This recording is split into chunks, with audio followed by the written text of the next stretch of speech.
Arsenal summer transfers might change a little bit from what everyone thought. Of course, with the arriving of Victor Gyökeres, Arsenal are targeting players that are very flexible instead of targeting players that are just settled on one position. Of course, we'll talk about it. There is the chase of Xavi Simons, or Fabrizio Romano tweeted about him, and what are the conditions where Xavi Simons will actually be an Arsenal real target. Of course, they still chase Eze. But before we talk about this and how does this change the Arsenal look next season, and what does it mean for Mikel Arteta's team next season? Like, they want to chase the title, they want to win a major trophy after, of course, Arteta being at the club and building a team that is challenging for the last 3 years. They came second 3 years, and Thierry Henry saying that he believes that this is the year that actually they might win the league. We'll talk about it, but before we do, make sure to hit that like button, people, because the like button helps the video goes to the next viewer. Subscribe to the channel, of course, if you're new. Turn on that notification bell and leave a comment below. Of course, I want to start by one thing, actually, that a lot of people are now waiting for Gyökeres. How long will we wait for Gyökeres? Is he coming? I am telling you, it's a feeling, and based on all the reports that are coming, and that's been Jacob tweeting and saying that Arsenal are close on full agreement for Sporting Lisbon Victor Gyökeres. It is very hard to negotiate with the Sporting Lisbon people. They actually want to make the add-ons, which is 10 million euros. And people keep saying that these 10 million euros are easy. Why don't the club pay it? I'm just going to tell you, it's not that easy. 10 million euros is something that is worth negotiating on. From my understanding, what Sporting want is easy add-ons. So if you can hit a center number, if Arsenal go to the Champions League, they pay that money, and Arsenal want it to be a little bit tougher for the add-on. 63 million euros is not a lot of money, and 10 million euros, of course, is not a lot of money, but in the grand scheme of things, a 10 million euro is literally basically close to the Norgard fee that Arsenal paid to get a backup. So Arsenal have, of course, they can take all the time. They haven't traveled yet to their tour. They're traveling today or tomorrow. Victor Gyökeres will join the team. I believe that Victor Gyökeres will be an Arsenal player. I'm saying that it just takes a little bit of time. The guy that scored 97 goals in 102 games in his career, 54 goals in 2 seasons, 54 goals just last season, of course, for Sporting Lisbon, a goal machine, as people say, played in the Champions League, plenty of experience, of course, from Gyökeres. We all know what Arsenal need. Everyone said that Arsenal just needed a striker in the last season to be better. Yes, with the injuries and everything, but here is the striker that will arrive at Arsenal. Someone that Arsenal needed and wanted for a long time. I know they chased Cisco, but the price was too high, and they shifted towards Gyökeres. He is going to be, I think, one of the final pieces in this Arsenal team. And people keep saying, what about that left winger? And I'm just saying my opinion here. There is no team that wins the league that is complete. No team is complete. We have seen Man City win with, of course, with Jack Grealish on the left. He was okay. He's not brilliant, but okay. Liverpool won the league next season when they basically didn't have a striker, and they makeshift Diaz up top. Of course, Darwin Núñez and the late Diego Jota, who was injured, and Darwin Núñez wasn't good enough.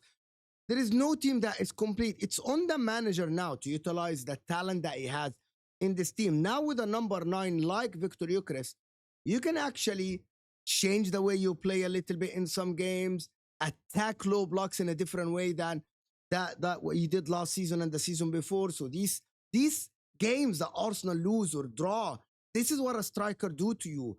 A striker change the way you approach these low blocks team, and that is what Arsenal are targeting, a player like a Victor Gyökeres. He's someone that is very good, and I love Victor Gyökeres. I can't wait to see him play in the Premier League.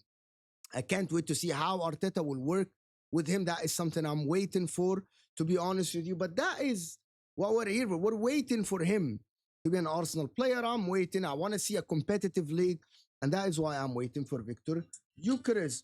Of course, for Victor Gyökeres. Let's hear what Sky Sports have said about the deal of Victor Gyökeres.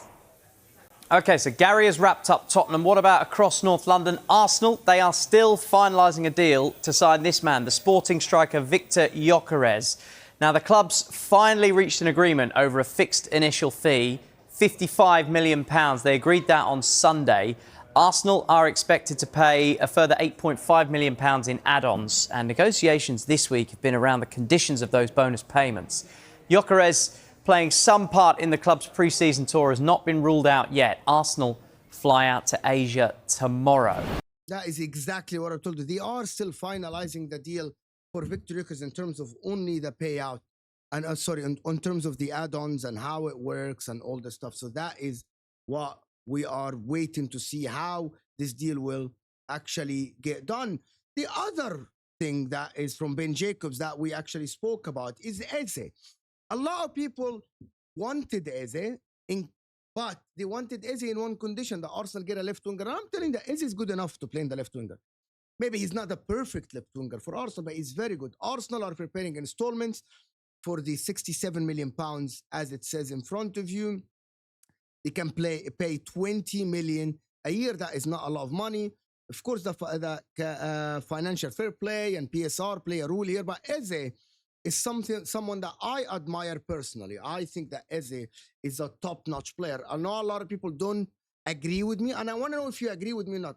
I think that Eze is going to have the same impact that Olise did for Bayern if he joins a club like Arsenal or another club, because I believe the guy has a lot of talent at his disposal. The guy can drive the ball. The guy can shoot.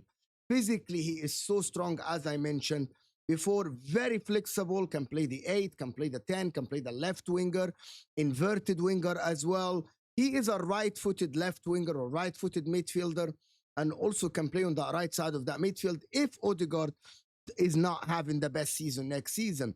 He is someone that is due now a big move to a big club, because he have won a trophy with Crystal Palace. He was the catalyst on that FA Cup win against Man City in last season, and he's someone now that if he joins Arsenal, I believe that gives the team uplift. It gives the team a spark. He is someone that has flair in his game, that he can actually make something happen out of nothing. We have seen this plenty of times with Crystal Palace, of course, and I'm someone that is waiting to see that talent flourish in a big team. That's why 2 seasons ago, I wanted Eze to join Man City when they were targeting him before they got Matheus Nunes. I can't remember if that was last season or the season before. But yeah, that summer, I wanted him to get Eze instead of Matheus Nunes, because I believe that Eze will actually be a fantastic signing for any top club, because the guy is fearless, drives, does a lot of great things with the ball, of course. And listen, he's very flexible. There is another flexible player that, as you see in front of you, which is Xavi Simons. This is the young guy that plays for RB Leipzig, that he was sold from PSG, sold from Barcelona to PSG, and then from PSG to RB Leipzig. What does Xavi Simons have in common with Eze? Flexibility. Can play a left winger, can play as an attacking midfielder, can play as a false 9. Of course, one of the conditions that Ben Jacobs has said about Xavi Simons is that if one of Trossard and Martinelli leave, Arsenal can bring both players at Arsenal. That would be actually a great window for Arsenal. Yes, he's not a touchline winger. We need a touchline winger, but maybe Arteta has something else in mind. And maybe that's why they are looking for very flexible players. Of course, they're like Madueke. A lot of people don't like Madueke.